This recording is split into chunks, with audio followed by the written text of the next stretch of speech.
কংগ্রেসে যোগদানের পর হাইলাকান্দিতে প্রথম এসেই সংবর্ধনা জোয়ারে ভাসলেন আইনজীবী হাফিজ রশিদ আহমেদ চৌধুরী। সদ্য কংগ্রেসের সদস্য হিসাবে নিযুক্তি লাভ করা গুয়াহাটি হাইকোর্টের বরিষ্ঠ আইনজীবী হাফিজ রশিদ আহমেদ চৌধুরীকে হাইলাকান্দি জেলার প্রবেশদ্বার ধলেশ্বর বাইপাস থেকে বিশাল যানবাহনের র্যালি করে হাইলাকান্দি কংগ্রেস ভবনে স্বাগতম জানিয়েছেন তার সমর্থকরা।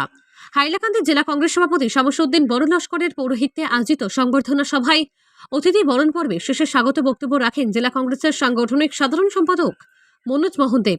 এদিন সভায় ধারাবাহিক বক্তব্য রাখেন জেলা কংগ্রেসের সহসভাপতি হীরালাল দত্ত পুরকায়স্থ, জেলা কংগ্রেসের মুখপাত্র আইনজীবী রুকনউদ্দিন বড়ভূইয়া, প্রাক্তন বিধায়ক সেলিমউদ্দিন বড়ভূইয়া, প্রাক্তন জেলা পরিষদ চেয়ারম্যান আনামউদ্দিন লস্কর, সাংগঠনিক সাধারণ সম্পাদক মৃত্যুজামান লস্কর, কোষাধ্যক্ষ সাগির আহমেদ লস্কর, প্রদেশ কংগ্রেসের সদস্য ইসাক আলী বড়ভূইয়া, শামসুল ইসলাম বড় লস্কর ও মহিলা কংগ্রেসের সভানেত্রী মাধবী শর্মা প্রমুখ।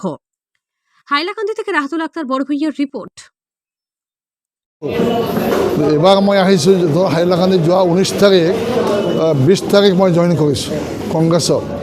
21 তাৰিখ মই নমিনেশ্যন ছাবমিট কৰিছোঁ। 21 তাৰিখ এপ্লিকেশ্যন ফৰ নমিনেশ্যন। আৰু মই যোৱাকালি মই আহিলোঁ কৰিমগঞ্জৰ পৰা, গুৱাহাটীৰ পৰা আহি কৰিমগঞ্জত যোৱাকালি মানুহে বিপুল সম্বৰ্ধনা দিলে। আজি হাইলাকান্দি আহিলোঁ। হাইলাকান্দি কংগ্ৰেছ কৰ্মীবৃন্দই মোক অনুৰোধ কৰিছিল যে আপুনি হাইলাকান্দি আহক, আপোনাক আমি উষ্ণ অভ্যৰ্থনা জনাম। সেই হিচাপে মই আজি আহিছোঁ প্ৰত্যেকৰ লগত পৰিচয় হোৱাৰ কাৰণে।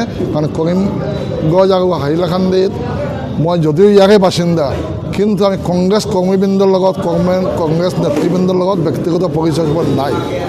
আজিৰ উদ্দেশ্য মেইন এইটোৱেই, চবৰ লগত পৰিচয় হোৱা, ইয়াৰে কংগ্ৰেছৰ সমস্যা কি মই কৰিব পাৰোঁ। এম পি বেলেগ কথা, এম পিটো এইটো বেলেগ কথা। এজ এ কংগ্ৰেছমেন মই কি এওঁলোকৰ লগত কি ধৰণে কংগ্ৰেছ সংগঠনটো কেনেকৈ শক্তিশালী কৰা যায়, এইবোৰ অলপ বুজ ল'বলৈ মই আজি ইয়াতে আহিছোঁ।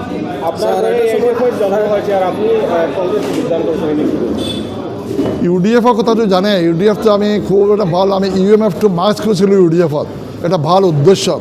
আমাৰ উদ্দেশ্য কি আছিল যে ভাৰতবৰ্ষ বা অসমত বিশেষ কৰি বিভিন্ন সম্প্ৰদায়, বিশেষ কৰি পাৰ্চিক আৰু ধৰ্মীয় সংখ্যালঘু, তেওঁলোকৰ নাগৰিকত্ব, ডিটেনশ্যন কেম্প, এইবোৰ লৈ বিৰাট সমস্যা তেওঁলোক, বহুত হিন্দু এণ্ড মুছলিম। এওঁলোকক যিটো নাগৰিকত্ব বা ডিটেনশ্যন আৰু ডিপৰ্টেশ্যনৰ কুৱেশ্যনটো লৈ যেতিয়া মেইন আছিল ইউডিএফটা কৰিছিলোঁ আমি চবক লৈ চলাৰ কাৰণে। আল্টিমেটলি দেখা গ'ল যে কেইদিন যোৱাৰ পাছত ইউডিএফৰ নেতৃবৃন্দ, মই নিজেও আছিলোঁ ইউডিএফৰ মাজত, মেইন হেৰিৰ মাজত, দেখা গ'ল যে তেওঁলোকে মূল যিটো উদ্দেশ্য আছিল, উদ্দেশ্য আঁতৰি গৈ এটা বেলেগ লাইনত গৈ আছে। গতিকে মই দেখিলোঁ তাত মোৰ পক্ষে থকা সম্ভৱ নহয়। সেইকাৰণে মই তেতিয়া আঁতৰি গ'ল 2011-ত। তাৰ পাছত মই কিন্তু বহুতে কৈছে মই ইউডিএফ আৰু কংগ্ৰেছে জইন কৰি, এইটো নহয়, এইটো 2011 মই ইউডিএফটো এৰিছোঁ। 2011-ত কংগ্ৰেছে জইন কৰি কেতিয়া মই যোৱা 20 তাৰিখ মই জইন কৰিলোঁ কংগ্ৰেছ। এটা ছাৰ কংগ্ৰেছক ধ্বংস কৰিবলৈ আপোনালোকে বিভিন্ন ৰাজনৈতিক দল ৰচিছিলে, আজি কিয় কংগ্ৰেছক কৰিছিলোঁ? আমি যেতিয়া ইউএমএফ কৰিছিলোঁ, যেতিয়া ইউডিএফ কৰিছিলোঁ, তেতিয়া একমাত্ৰ কংগ্ৰেছ আছিল ৰুলিং পাৰ্টি, কিন্তু সংবিধানৰ শত্ৰু নাছিল কোনোবা। সংবিধান ধ্বংস কৰিব, গণতন্ত্ৰ ধ্বংস কৰিব, ভাতৃত্ববোধ যাব, ফ্ৰেটাৰ্নিটি যাব, প্ৰিএম্বল নষ্ট কৰিব, এনেকুৱা কোনো কংগ্ৰেছে এইবোৰ কৰা নাছিল। কংগ্ৰেছৰ লগত আমাৰ ভাই ককাই কাজিয়া আনিছে। মই আগত কৈছোঁ যে আমাক এটা ভাই ককাই কাজিয়া আছিল, যে আমাক ইমান দিব লাগিছিল, তেওঁলোকে দিয়া নাই, ডিপ্ৰাইভ হৈছিলোঁ আমি, এইটো আছিল। কিন্তু সংবিধানক যেতিয়া হেৰি আহি গ'ল, ভাৰতৰ কাঠামো যিটো ফাউণ্ডেশ্যন, যিটো গণতন্ত্ৰ, ছেকুলাৰিজম, এইটো যেতিয়া হৈ গ'ল, তেতিয়া মই দেখিলোঁ এইটো ডাঙৰ শত্ৰু। কংগ্ৰেছ সেই হিচাপে শত্ৰু নহয়, কিন্তু কংগ্ৰেছ আমি তেতিয়া অপোজ কৰিছিলোঁ যে কংগ্ৰেছে বিভিন্ন স্কিম, যে ডিপৰ্টেশ্যন, চিটিজেনশ্বিপ, এই ব্যাপাৰে যেনেকুৱা ষ্টেপ ল'ব লাগিছিল তেওঁলোকে লোৱা নাছিল। কিন্তু তেওঁলোক কেতিয়াও সংবিধানৰ এগেইনষ্টে যোৱা নাই, ছেকুলাৰিজম এগেইনষ্টে যোৱা নাই। আৰু এটা কথা মই চিন্তা কৰিছোঁ যে নেহৰু ফেমিলি কেতিয়াও কনষ্টিটিউশ্যন এগেইনষ্টে যাব নোৱাৰে, দেশৰ প্ৰতি গাদ্দাৰী কৰিব নোৱাৰে, যিহেতু এই বিজেপি মানুহবোৰ তেওঁলোকে কৰিব পাৰে। তেওঁলোকে নিজৰ স্বাৰ্থৰ কাৰণে, সংকীৰ্ণ স্বাৰ্থৰ কাৰণে তেওঁলোকে দে কেন গ' টু এনি এক্সটেণ্ট। সেইটো আমি কেতিয়াও সুস্থ সমাজ, নাগৰিক সমাজ, তেওঁলোকে এইটো এলাউ কৰা উচিত নহয়। সেইকাৰণে মই ভাবোঁ, মই আহিছোঁ এম পি হোৱাৰ কাৰণে নহয়, মই আহিছোঁ বৰ্তমান অৱস্থাত ভাৰতবৰ্ষৰ কাঠামো যিটো আছে, ফাউণ্ডেশ্যন যিটো আছে, সেই সংবিধানটো বচাবৰ কাৰণে অলপ যদি কিবা কণ্ট্ৰিবিউট কৰিব পাৰোঁ, কংগ্ৰেছৰ হাতটো মজবুত পাৰোঁ, তেতিয়া মই চিন্তা বিপন্ন কৰিছে। যোৱা সদনত যেদিন হেৰি দিলে, সংবিধানখন ডিষ্ট্ৰিবিউট কৰিলে, নতুন সদনে যাব, প্ৰিএম্বল ছেকুলাৰিজম শব্দটো নাই। যোৱা হেৰি যেটো কৰিলে এই যে 13 তাৰিখ যেটো পাৰ্লিয়ামেণ্টত যেটো ঘটনা ঘটিল যেটো দুজন মানুহ সোমাই গ'ল দুটা ল'ৰা তাৰ পাছত 14, 15, 16 যে 146 MP এক্সপেল কৰি 3টা ল বনাই দিলে তেওঁলোকে যে 3টা ল আজি ইমান বছৰৰ পৰা চলি আছে এমেণ্ডমেণ্ট কৰি যেটো কাঠামো যেটো আমাৰ ক্ৰিমিনেল ল মেইন চিষ্টেম যেটো তোমালোকে উইদাউট এনি কনচাল্টেশ্যন এইটো লটো বদলাই দিলে এইটো কি তোমালোকে হেৰি কৰা নাই এইটো কনষ্টিটিউশ্যনক ৰেচপেক্ট কৰিছা এইটো ডেমক্ৰেচি কৰিছা পাৰ্লিয়ামেণ্টাৰী চিষ্টেম অফ গভৰ্ণমেণ্ট এইটো কি তোমালোকে এপ্লাই কৰিছা ধ্বংস কৰিছা দুলিশ্বাত কৰিছা সেইটো কাৰণে মই ভাবোঁ যে এতিয়া ৰাইট টাইম সময়ৰ আহ্বান এই আহ্বানৰ সময়ত মই আহ্বান হৈছে সেইকাৰণে মই কংগ্ৰেছত জইন কৰিম নহয় মই MP হোৱা মোৰ কাৰণে ইমান হেৰি নহয় বহুত পাইছোঁ মই পৃথিৱীত বহুত পাইছোঁ মই নিজৰ ষ্টেটত সন্মান পাইছোঁ দেশত পাইছোঁ বাহিৰতো পাইছোঁ বহু সন্মান মই পাইছোঁ মই পাৱাৰ একো নাই এতিয়া যদি মই কিবা দিব পাৰোঁ যদি টিকেট পাওঁ MP যদি হ'ব পাৰোঁ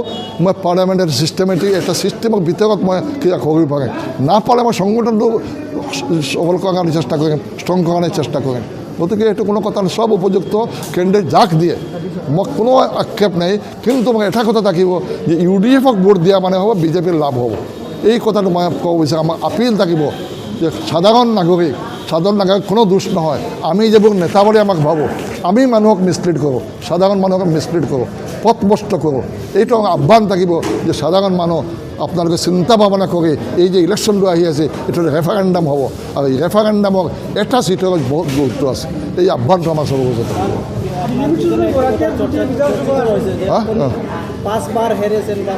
নিশ্চয় আমি তো বললাম দেখো সফল হওয়া না হওয়া এটা পাবলিকের উপর ডিপেন্ড করে আগে আমি বললাম না আগে সংগঠনগুলো ছিল না আমাদের আবেগিক সংগঠন ছিল আবেগিক সংগঠনের বুট বাক্সকে বুটগুলো পৌঁছে না আমি যখন মিটিং করেছি আমার মিটিং সবার চেয়ে বেশি মানুষ হইতো মিটিংয়ে কিন্তু বাক্স নিয়ে বুটটা ঢুকাইতে লাগে এই জিনিসটা আমাদের কোনো ওয়াক্কা ছিল না যার জন্য আমি ইলেকশন হয়ে গেছি কিন্তু মানুষে আমাকে বুট দিয়েছে দিতে চাইছে আমার কোনো তখন আফসোস নেই তার মধ্যে আজকে MLA যারা আছে এখানে বা যারা MLA ছিল তারা বলিষ্ঠ কোনো পদক্ষেপ নিতে পারে নাই আজকে কেন হইল ডিলিমিটেশন কেন কোনো তখন বলিষ্ঠ পদক্ষেপ নিতে পারলো না তারা আমি MLA না MP না আমরা চেষ্টা করেছি সুপ্রিম কোর্টে আমরা গিয়েছি CRPC থেকে আমরা কেস ফাইল করেছি আমরা চেষ্টা করে যাচ্ছি কিন্তু আমাদের প্রতিনিধিরা সাইলেন্ট হয়ে আছে কোনো কিছু করে নাই তো এই জন্য ভালো প্রতিনিধি পাঠানো দরকার আমাকে পাঠাক যে কোনো ভালো মানুষদেরকে যাতে পাঠায় সেটাই আমার